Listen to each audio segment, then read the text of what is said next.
Assalamualaikum warahmatullahi wabarakatuh. Waalaikumsalam warahmatullahi wabarakatuh. Saat ini kita akan bicarakan tentang salah satu prasasti, yaitu prasasti Sangguran Sangguran. yang dari Batu, ya. Ya. Yang saat ini barangnya justru ada di luar negeri. Iya, betul. Karena pada masa pemerintahnya Raffles Ya. ini itu dia dibawa ke sana, dihadiahkan kepada salah satu orang kaya, ya, orang kaya, Gubernur. gubernur ya, Gubernur namanya Lord Minto. namanya Lord Minto. Ada cerita-cerita bahwa orang yang dihadiahi prasasti ini merasa selalu terkena tumpah dari prasasti itu cerita saja Pak, cerita saja, apakah benar seperti itu atau tidak. Jadi yang mungkin perlu kita informasikan kepada halayak ramai, apa sih prasasti itu, dia berupa tujuannya untuk apa, dan fungsinya apa gitu. Ya. Ya, silakan Pak. Ya. Pak Said, Ya. kalau kita berbincang tentang prasasti Sangguran atau apa namanya, Orang mengenalnya Batu Lord Minto. Batu Minto. Batu Minto. Batu Minto, ya. Pada waktu Raffles merintah di Jawa, Raffles itu menghadiahkan banyak peninggalan dari masa hidup Buddha pada atasannya, Oh iya, yaitu Lord Minto yang berkedudukan di India waktu itu. di India ya. Ya. Oke. Petugas yang diperintahkan itu namanya Mackenzie. Iya, iya. Jadi Mackenzie lah yang datang ke Malang, kemudian memerintahkan agar batu prasasti Sangguran yang ditemukan di daerah Ngendat itu dibawa ke Surabaya, kemudian dibawa dengan kapal menuju ke India. Oh iya. Walaupun pada akhirnya batu itu juga berhasil sampai di Scotland. Iya. Ya sampai sekarang ya. Ya, sampai sekarang di istana atau di puri keluarga besar Lord Minto sendiri. Ya. Nah, batu prasasti Sangguran itu ternyata isinya sangat penting. Iya. Ya. Disebutkan di sana bahwa prasasti Sangguran itu diterbitkan oleh Raja pendahulu Kusindo. Oh, sebelum Kusindo. Ya, Oke. 1 tahun sebelum Sindo bertahta, itu raja ini mengeluarkan prasasti Sangguran. Sangguran. Raja ini bernama Sri Maharaja Rake Pangkaja Dyahwawa atau Rake Sumba Dyahwawa. Iya, iya. Nah, nama Sangguran sendiri itu didapatkan dari penyebutan Sima yang ditetapkan oleh Raja Wawa untuk pemeliharaan terhadap bangunan suci yang berupa Sang Hyang Dharma Kabaktian Iparut Pangurumbijan di Mananjung. Di Mananjung. Ya. Berarti di Mananjung. Di Mananjung, ya. Jadi ada 2 nama tempat. Yang pertama adalah Sangguran, itu nama Simanya, kemudian bangunan sucinya terdapat di Mananjung. Oke. Hanya sayang, kedua nama itu sampai sekarang belum kita dapatkan kembali di mana posisinya. Oke. Nah, beruntung sekali pemerintah Kota Batu menginisiasi adanya ekskavasi di situs Candi Pendem. Oh ya, itu kan dekat situ Pak. Betul. Jadi jaraknya kan cari garis lurus antara tempat penemuan prasasti Sangguran di Ngendat dan lokasi Candi Pendem itu kurang lebih sekitar 2,5 sampai 3 kilo. Oh. Jadi relatif dekat sebenarnya. Nah, yang menarik dari Candi Pendem itu adalah hasil ekskavasi BPCB Jawa Timur menunjukkan pertama sifat atau latar belakang keagamaannya itu Hindu atau Siwa. Ya. Dengan di sana masih terdapat sebuah yoni dan sebuah arca nandi. Ya.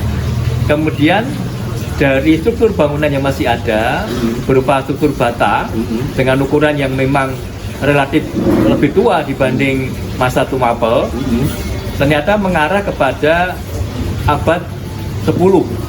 Oh, masanya Kusindo. Nah, itu makanya abad 10 ini kan kita tandai antara lain dengan Kusindo. Ya. Tapi ternyata juga raja sebelumnya juga bisa masuk dalam kurun waktu yang sama. Karena antara masa pemerintahan Sindo yang pertama dengan raja sebelumnya itu hanya selisih kurang dari 1 tahun nih jaraknya itu Dengan Wawa ya. dengan Wawa itu. Nah, jadi ini data penting terkait dengan Prasasti Sangguran. Mengapa kemudian muncul cerita tentang kutukan itu?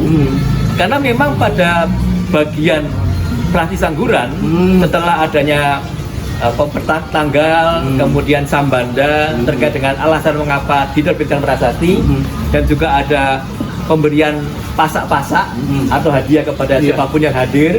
Lalu ada upacara penetapan sima, sebagaimana kita bisa tahu dari Prasasti Gemekan. Oh iya. Di sana ada masakan, ada pesta, kemudian ada makan bersama, ada minum, ada juga hiburan dan sebagainya.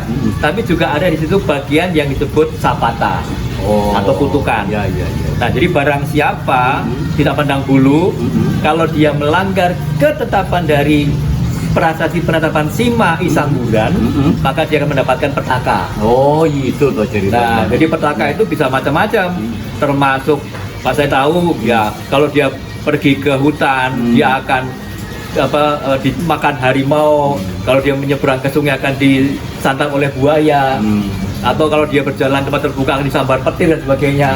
Termasuk belah kepalanya gitu ya. Minum darahnya. Wah, betul sekali. Jadi ternyata barangkali itu pula yang menyebabkan muncullah anggapan bahwa Lord Minto, kemudian Mackenzie dan Raffles itu kan melakukan tindakan yang tidak sepantasnya pada prasasti itu. Makanya kena. Nah, barangkali itulah yang dia muncul dugaan, jangan-jangan mereka juga kena kutukan itu. Nah, gitu Mas Said. Berarti kita juga bisa menyimpulkan bahwa prasasti Sangguran itu adalah prasasti sima ya. Jelas. Kalau konteks Prasasti Sangguran memang dia prasasti penetapan sima. Jadi Raja Wawa pada waktu itu menaruh perhatian besar terhadap bangunan suci yang ada di Mananjung. Kemudian untuk pelestarian pelaksanaan upacaranya di backup dengan adanya sima tadi. Sebagaimana kita tahu bahwa hasil dari sima itu akan dibagi 3. Saduman Marari Haji, Saduman Marari Dharma, dan Saduman Marari Makemitan Sima. Nah, ini Mas Said mekanisme yang berlaku bagi setiap sima itu. Nah, itu Oke, jadi dengan adanya prasasti penetapan sima ini ya menunjukkan bahwa ada bangunan suci yang terkait dengan itu. Betul. Nah, ini apakah ini terkait dengan Candi Pendem? Nah, justru itu Pak yang menjadi salah satu pemicu kita untuk melakukan kajian lebih lanjut. Karena dalam Prasasti Sangguran disebutkan nama bangunan sucinya atau jenisnya, tapi kita tidak pernah tahu bagaimana bentuk konkretnya. Sedangkan kalau kita berhadapan dengan hasil ekskavasi BPCB, kita mendapatkan bentuk konkretnya. Jadi ada bangunan suci pada masa Hindu-Buddha, di sana masih ada sumurannya, kemudian ada batu atau wadah peripehnya, ada tinggalan berupa yoni dan nandi. Nah, apakah ini bisa mewakili yang disebut di dalam teks Prasasti Sangguran itu sendiri? Nah, ketika ini bisa diterima, maka tentu saja menjadi hal yang sesuai kalau informasi pada Prasasti Sangguran itu dikaitkan dengan Candi Pendem yang notabene berasal dari kurun waktu yang sama.